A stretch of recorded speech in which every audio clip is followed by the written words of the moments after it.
मित्रांनो नमस्कार. आजचा व्हिडिओ सिग्नलवर थोडंसं माहिती प्रकाश टाकण्याचा प्रयत्न करतो. आता हा व्हिडिओ पहा.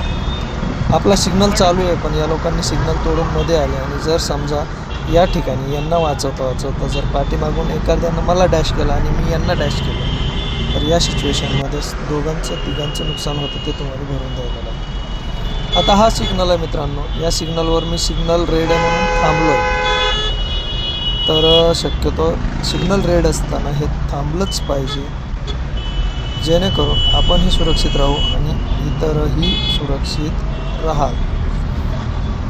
आता इथं पहा, हा सिग्नल आहे समोर, सिग्नल रेड आहे आणि हा सिग्नल तुटला गेला आहे माझ्याकडून.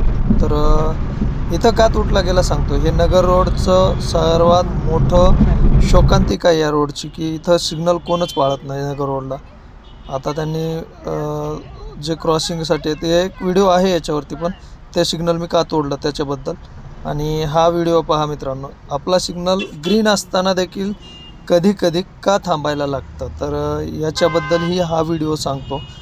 तर इथं आपण थांबलो आहोत का, तर पुढची झेब्रा क्रॉसिंग आहे, त्याच्या पाठीमागापर्यंत गाड्या आलेल्या आहेत आणि जर मी गाडी पुढं घेतली तर तिथं पूर्ण चौक जाम होईल. चौक जाम झाल्याच्या नंतर आपलाही सिग्नल अडकला जाईल आणि इतरांचाही.